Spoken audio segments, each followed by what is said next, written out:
Apparently, I am live now, so here we go. Hello, everybody.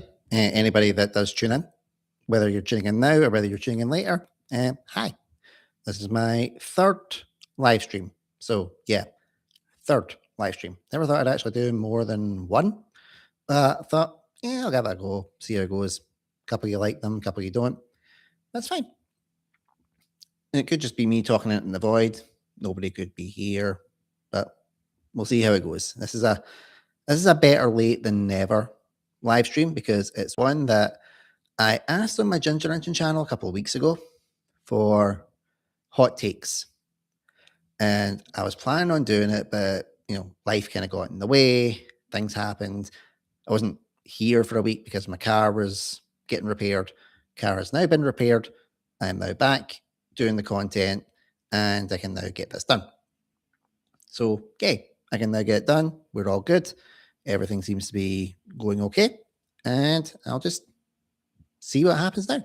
So, I'm going to do is I'm going to go through the hot takes that I got from the Ginger Engine community post that I made, and I'll just give my thoughts on them. So, if anybody's unaware of what a hot take is, it's basically like a controversial opinion, whether you agree with something or you don't agree with something. And you kind of debate it and just see what it is. And that's fine. Everybody's entitled to their own opinions. We've all got them. And we just try and keep it respectful and do what we can. So I'm going to go into my Ginger Engine and I'm just going to work my way down them and give my thoughts on them. Okay, so let's have a look. The first hot take. Let's have a look. Okay, so this one is from Mr. Bob Coin 26. Thomas and the Magic Railroad is the best Thomas movie. He's asking if that is a hot take. Well, a hot take is, if it's something that you find controversial or could be controversial in the fandom. I think that could be a hot take because, a lot of people don't like Thomas and the Magic Railroad. A lot of people do like Thomas and the Magic Railroad. So it's an interesting hot take to start with. Do I like Thomas and the Magic Railroad, the movie? I've done 2 videos on this in my Ginger Engine channel. The first one, it's a 2-parter. First one was me talking about, my kind of relationship with Thomas and the Magic Railroad. Like when I saw it when I was a teenager, and then when I watched it as an adult. Teenage me was not the biggest fan of it, and then adult me didn't think it was the worst. So, do I think it's the worst Thomas and Friends movie? I've not went through all of them yet, but I would say from the ones I've watched at the moment, no, it's definitely not the worst Thomas and Friends movie. Is it the best Thomas and Friends movie? Out of the ones that I have seen, in my own opinion, also no. Just out of the ones I've seen, still got ones to work through, and then I'd be able to give my full kind of ranking and thoughts on them as time goes on. So, Thomas and Friends being the best Thomas and Friends movie, if that's your hot take, that's cool. And if it's not, that's fine too. We're all cool with that. So let's go into the next one. So the next one is from Gotta Go Fast 91. Gallant Old Engine is the most overrated episode of Thomas and Friends. Oh, that's an interesting one. So I'm going to bring up what the premise of Gallant Old Engine is, just for the people that aren't too aware of, the Thomas and Friends kind of lore and the genre, all that kind of stuff.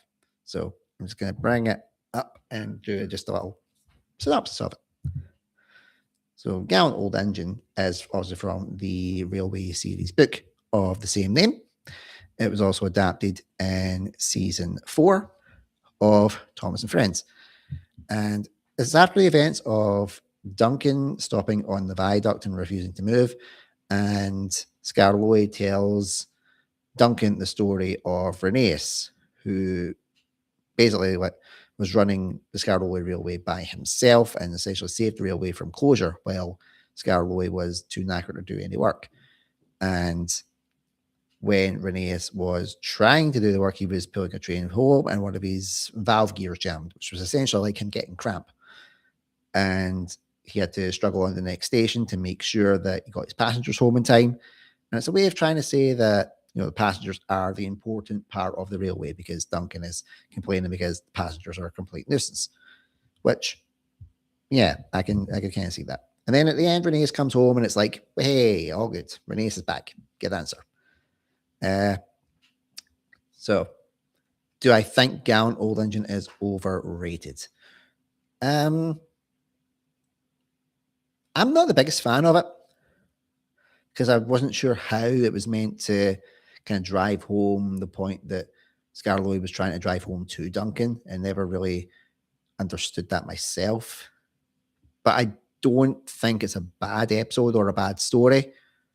I don't think it's a great story, but I wouldn't say it's bad. I wouldn't say it's overrated, because I don't see as many people like gush about it. But it could also be, it could also be a little bit underrated too. So, Gentle Dark. Hey Kev, how you getting on? How about this one? Toxic fan can ruin a fandom and derail a franchise for everyone else. I don't think that's a hot take. I think that's just life. Yeah, toxic fans can definitely ruin fandoms. Ginger Engine channel, prime example of that. Tom's and Friends fandom, big example of that as well, because as much as there is great fans of Tom's and Friends and the community, there are also some real toxic fans, and they do ruin it for a lot of people. It is not fun. I don't like it. I would prefer that, this didn't happen, but such as the nature of, well, the internet. The internet is a pain in the hole at times. It's a complete bell end to be on. It's one of those things that you can't do with it. You can't do without it. Social media is kind of a cesspool at the minute, especially with everything that's going on in the world right now. And I'm doing my best to kind of steer clear of it. I'm still trying to do my, detoxing of it. I do it for company purposes, media purposes. And then after that, I just steer clear of it as much as I can, because that's the only way that I can kind of cope right now. And people are actually seeing the results of that. I just got back from my support group tonight. I'm literally, I think, about just 15 minutes in the door. And people were saying that they noticed a change in me, a change in my mood, a change in my attitude, more positive. And I'm good with that. So clearly I'm doing something right, just trying to limit the social media time. Yeah. Kev is doing good, just coming down after yesterday's video, which is very true, because if you haven't checked out Gentle Dork's channel, go ahead and do it. His latest short got over 5,000 views, which is brilliant. I think that's one of the highest shorts views out of any of the channels. So well done, Kev. You did brilliant. And it was a good short as well. So make sure to check it out. Make sure you subscribe to his channel to get more content from Gentle Dark. Okay, so we'll keep going in with the hot takes. And I am going to try and keep it under an hour, just because, well, I want to go to bed. So let's have a look. Next hot take from Suarez the Ivor Engine. It's great to hear from him. I don't think season 5 and season 20 are the best seasons of the show. They're probably not even in the top 5. I agree entirely on the terms of season 5. Season 5, I am not that I like season 5, but it's not the best. It's not the best in my own opinion. And it's nice to see other people with that same take, that they don't like certain seasons that the fandom seem to go gaga over. Season 5 is definitely one of them. I like it. I think it's good. But I think it's a lot of style over substance. I think there's a lot of great points to go with it. There's a lot of action. There's a lot of great cinematography, lighting, directing, music, narration is great. But I wouldn't say it is the best of all time. In terms of in CGI era, with season 20, I don't want to give too much of the game away, because obviously I'll be covering those in ranking videos at some point in the future. whenever that may be, I don't know. But uh, I like season 20. I think it's good. But if you don't think it's the one of the best seasons out of the franchise, that's fine. That's cool. It doesn't really feel like a hot take to me because everybody's entitled to their own opinions. But I do get that when it comes to fandoms, especially Thomas and Friends fandoms, if you disagree with certain points, that those fans tend to go a bit cuckoo when it comes to it. So I totally understand where you're coming from as far as the IVIT engine. And I will probably say that in terms of season 20, I can't give my full thoughts on it, but I do agree that season 5 is not the best, in my opinion, but it's definitely not the worst. I mean, I've done my model era ranking videos on the Ginger Engine, so you'll know that season 5 is not the best, in my opinion. But I do gain more respect for it kind of as time goes on. But at first, I didn't like it because I thought it was kind of Tom Tank Engine meets Die Hard at some points. Okay, so let's dive into the next one.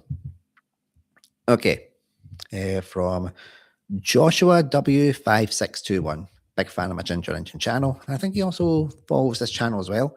So hopefully he will like me giving him the shout out. So the Big World, Big Adventures era is better than the Sharon Miller / Nitrogen era because it doesn't use the 3 strikes formula, characters being stupid, screwing up their jobs for nearly every single episode.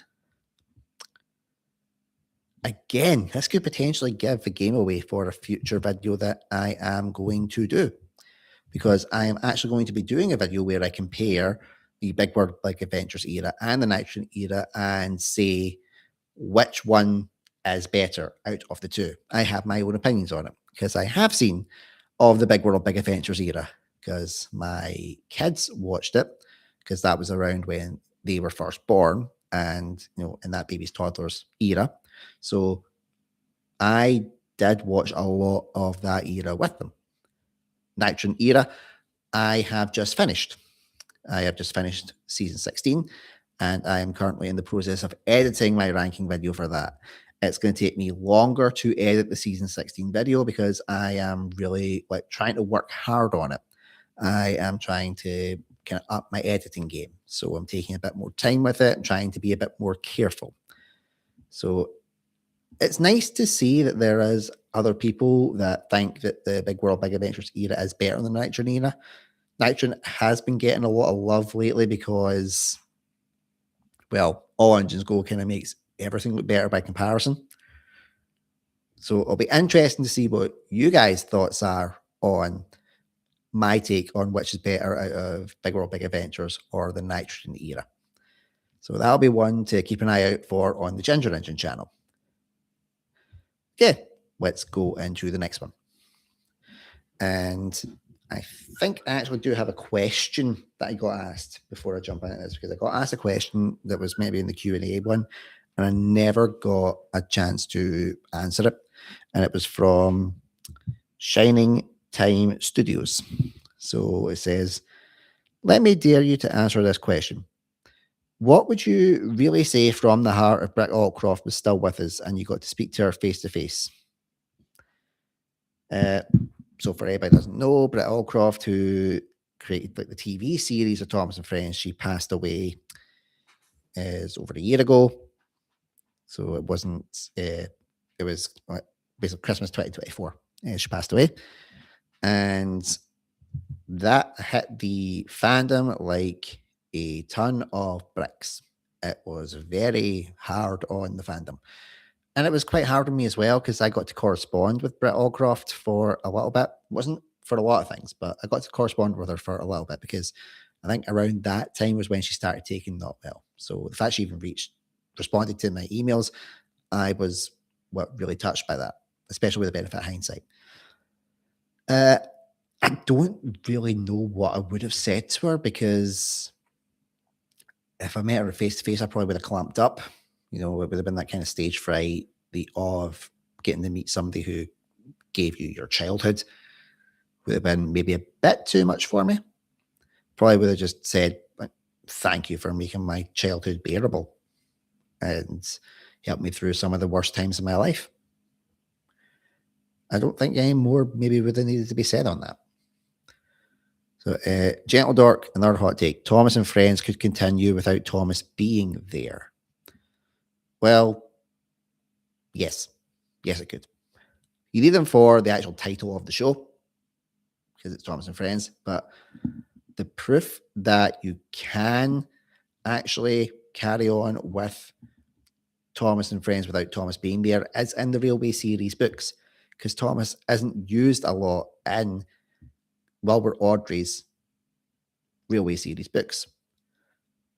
You look at it as the series goes on, he moves on to other stories, tells different tales, and Thomas isn't around as much. So, yes, there is evidence that you can do Thomas and Friends without Thomas being the central character all the time. It's something that becomes a huge bugbear and a huge pain in the hole with the fandom because we just go, there's Thomas again. What character could we replace Thomas with? X character, Y character, Z character, ad infinitum. So yeah, Thomas and Friends could definitely carry on without Thomas as the lead character. But in terms of marketing purposes, he kind of needs to be there because they've built the global like televised franchise around Thomas and Friends. His name is in the title, Thomas. So yes, you can do it, but Mattel won't do it because they're essentially going to cut off like 3/4 of the revenue. Mr. Bobcoin26, can't believe it's been. Oh, why did an email pop up as I was in the middle reading that comment and it blocks the comment? That's a pain in the hole. I don't want to hear about AliExpress. Thank you. I'm trying to read the comment. Can't believe it's been over a year since Britt Allcroft died. Yeah, I can't believe it either, buddy. It's hard to take. And that's just the nature of life, as we all know. So since you are on quickly, Mr. Bobcoin, I did answer your hot take. So I'll just go back and just say it again. Thomas and the Magic Railroad is the best Thomas movie. I definitely do not think it is the worst Thomas movie. I don't think it's the best out of the movies that I've seen so far. I haven't watched all of the movies yet because I'm trying to obviously work my way through. But obviously, I have done 2 videos around Thomas and the Magic Railroad. I've learned to appreciate it a lot more as time has went on. And I do enjoy Thomas and the Magic Railroad. Does it have its flaws? Of course it does. But I'll be interested to see when they bring out the director's cut, how that will differ and if it will be any better or not. And hopefully I'll get to do a review on that at some point. Okay, so I've just covered that just while you were on. We'll now carry on with the rest of the hot takes. And there aren't too many to go. Let me see. Right, so Thomas EL1206. My hot take is that John Hassler's performance in the Brenner era was weak as Thomas. Even Ben Small was better in the Brenner era, and he was only in seasons 17 and 18. That's a little bit of a hot take, actually, because I don't mind John Hassler as a voice actor. In all honesty, I think he's good. I've actually heard John Hassler in other shows. Pretty sure John Hassler's in the UK dub of Go Jetters, which my kids used to watch. He has that distinct voice. I could tell instantly that it was John Hassler that was voicing the character in Go Jetters. I went, that's the guy that voices Thomas, and went and checked it, and I was right, which is always awesome to get a win because if you're married, you very rarely get any wins. I think that everybody that voices Thomas or has like a kind of voiceover part in the series, I don't necessarily think any of them are bad from what I've heard already, because they get to do what would probably be one of my ideal jobs, voice a character in Thomas and Friends. I mean, hell, if the 2026 series brings back Donald and Douglas and they're looking for actors, I hope that there's like a crowdfunding campaign to get me to be Donald and Douglas, because Scottish engine, Scottish voiceover actor. That would be like my ideal job role. to voice Donald Douglas and Thomas and Friends. So whenever I do any voiceover stuff, they go, "We want you to voice Donald Douglas." I'm like, yes, just yes.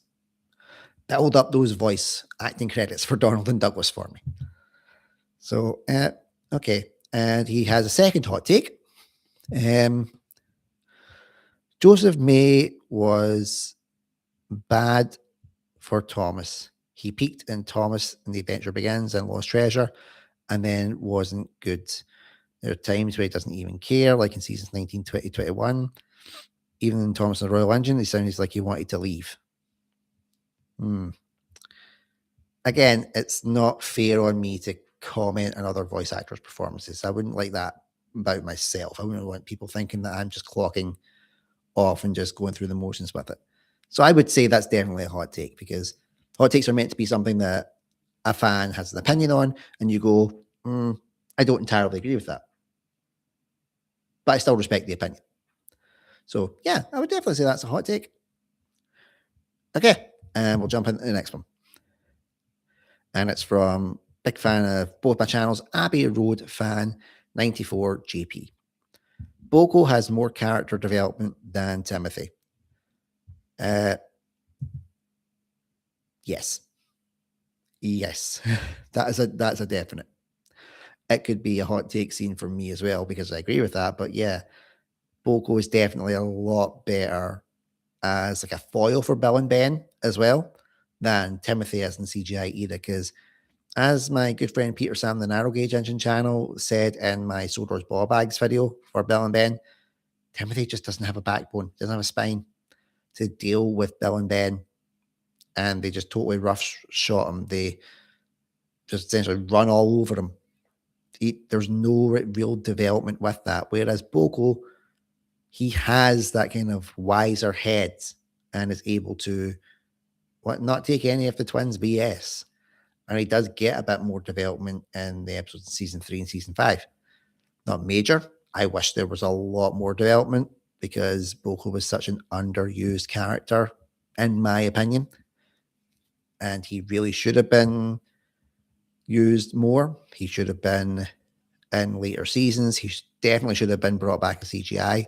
I know they were meant to, and they never did, because of the whole Bubba shakeup, and that annoyed the pants off me when I heard about that, because it would have been great to see him in CGI. But we got what we got. But I do agree, Boko is a better foil than Timothy is for Bill and Ben. I agree with that. He's on par with Edward. Hence why when I did my top 10 trios video, which thank you to everybody that watched, because that's over 1,000 views on that one, which is great. I had them tied because they were essentially the same type of engine character that was needed for Bill and Ben, the same type of foil for them. Okay, so the next one.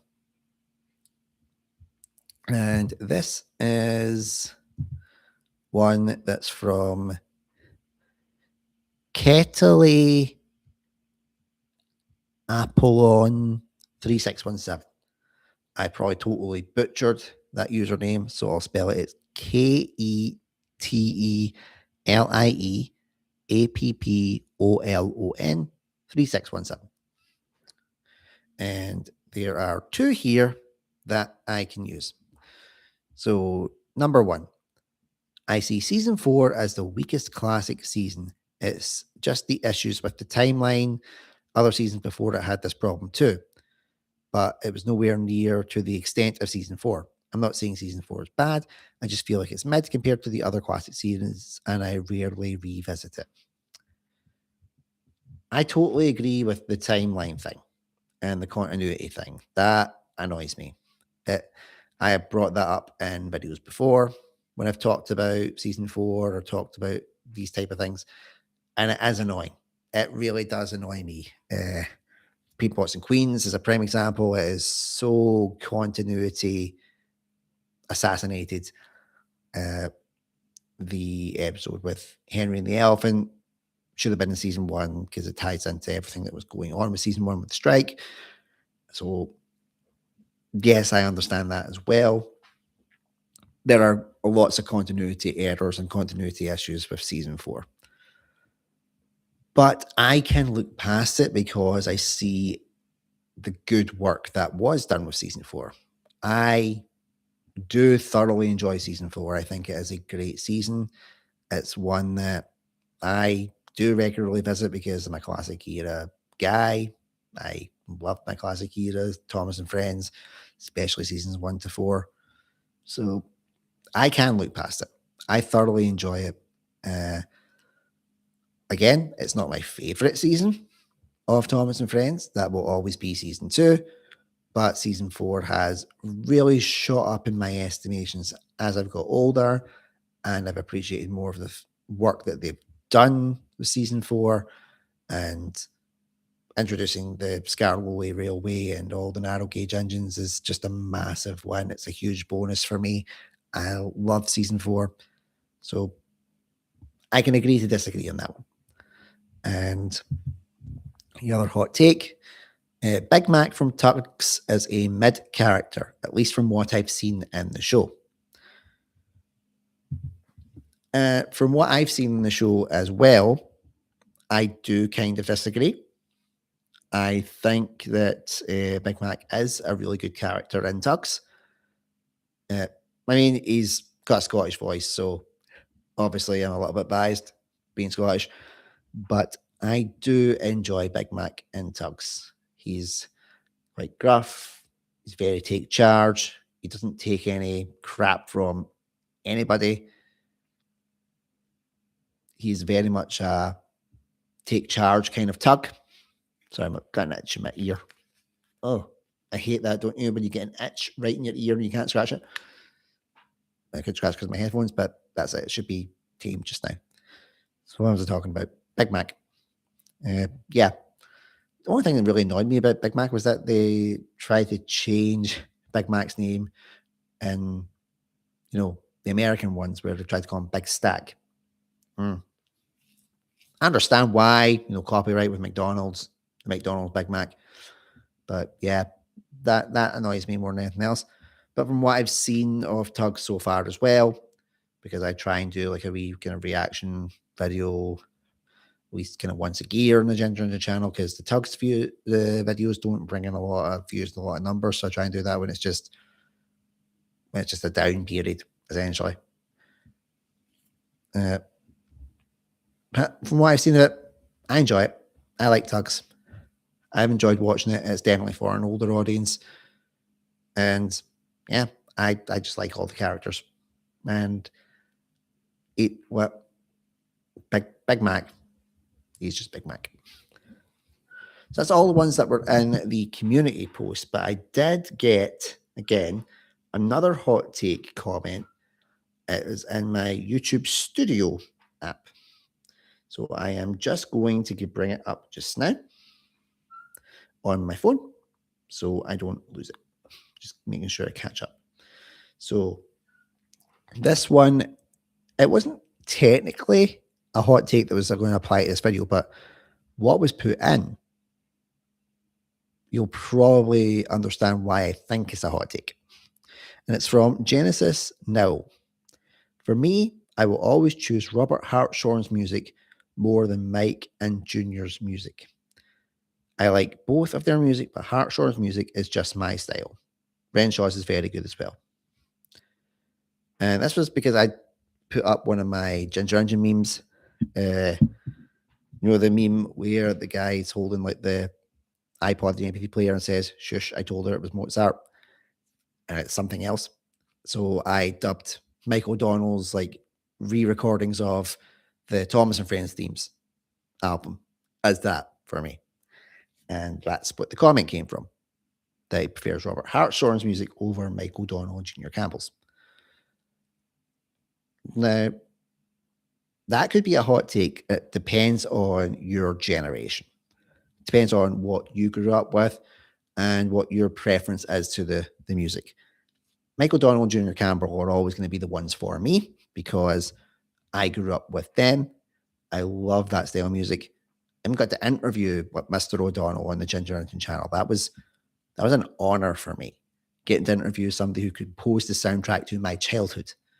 That was fantastic. I still can't get over that I was able to do that. And when I was in such the early stages of my content creation career as well, that really helped kind of solidify me as someone that was really going to take this seriously and really try and do good in the content creating sphere. So I really appreciated that. And I will always appreciate the music. But I do understand why people like Robert Hartshorn's music, because as I am going on throughout the seasons, the more I hear the progression, the development of the music, and it's becoming much more rich and vibrant, and it's just a joy to listen to. I really like Robert Hartshorn's music. I love Michael Donald Jr. Campbell's music. I think I can just get easier access to Michael Donald's music because I have the CDs and all that kind of stuff. So I think that's just where it comes from. And I think people would be a bit finding it controversial just because it is a generational thing. What do you like over what you don't like? So I would say that's why it was kind of included as an honorable mention hot take, because I seen it and I thought, oh, that's something that I could really talk about. And I have.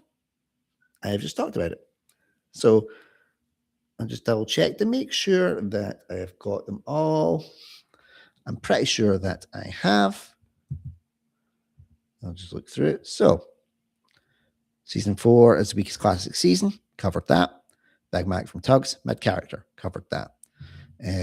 Talking about the actors that voiced Thomas. Yes, we have that. We've covered them.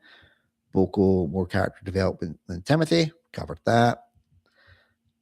Blah, blah, better than the Miller Nitron era. Kind of covered that because I don't want to give the game away for a video that I will be doing later on down the line. Don't think season 5 and season 20 are the best seasons of the show. Covered that. Gallant Old Engine, the most overrated episode of Thomas. We've covered that. And Thomas and the Magic Railroad, the best Thomas movie. We've covered that as well. Well, covered that in just over half an hour. Shortest live stream yet.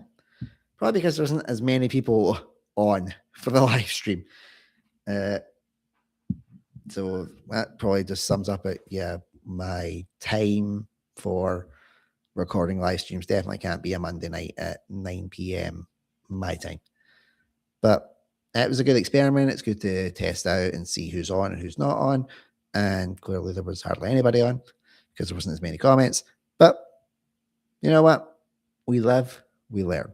For anybody that does watch it back though, let me know in the actual comments what your hot takes are, and I'll try and get back to you and maybe respond to some of those as well.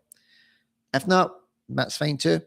It was just like a live stream I was wanting to try and get out and get done because I might be moving away from the live streams. I'm not going to move them all together. If a live stream comes up and I've got the time to do it, I'll do it. But as you may have seen with this channel, it's going through a little bit of a rebrand, a little bit of a refresh.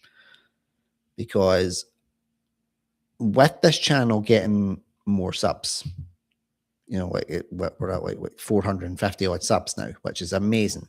So we're at 375, less than a month ago. So we've had a massive upsurge in subscribers through like the collaboration features with my Ginger Engine channel. Because of that, I wanted to try and do something that gets this channel subscribers a bit of, giving something back, like I always do. You're putting your faith in me by subscribing to the channel. I want to give something back to you. And I was trying to figure out what to do. I've done so many different bits and pieces on this channel, so many things that have, they maybe went well, then they went to shit. Then they went and done something else, then it's went to shit. Or they've done really well, and I thought I could make a channel out of this, and then I went and done that on the side. So, for example, the Thomas videos, they started here. And I got such great reactions from them that I set up the Ginger Engine channel. When I talked about my mental health, I started doing that on this channel. And then that carried over to that Mental Ginger show. So things like that. So I want this channel to have a purpose. I want it to have something that really kind of helps people. And it seems to be the best route to take it down is down the content creating sphere, which is talking about, my experiences as a content creator in real time, the real world experiences, the ups, the downs, the even more downs, and what we go through as creators on this platform, especially in more challenging times when other sources are essentially trying to take those views away from us. I've been hesitant to do this because it means that I'm putting myself out there as someone who actually knows what they're doing. I don't feel like that. I still feel like the biggest imposter on YouTube, but I think that's also a good thing because it keeps me grounded. But I do have to look at it in the sense of I have quite a few channels in different niches that have quite a few subscribers. I've helped other channels become successful, and there's clearly knowledge there that I am not aware that I'm giving back to people. So maybe it's time that I start doing that. And that's what I'm going to start doing. So probably more, off the cuff videos, more videos that are just kind of maybe on the go. If I'm out with my phone and I've got some opinions, or just me doing like the talking head thing like I'm doing now. But maybe less live streams. But maybe keep the live streams going on the odd occasion. Just if I have something where I get a lot of people talking and they want my advice or input, and do stuff like that. So we'll see what happens. It's going to be an interesting time, but focus is still channel with my peeps, and we'll see how it goes from there. But yeah, that's me. I'll wrap it up now. I'll say goodbye, and thank you to everybody that watched live and to everybody that's watching after this. Hopefully you enjoy it, and yeah, bye everybody.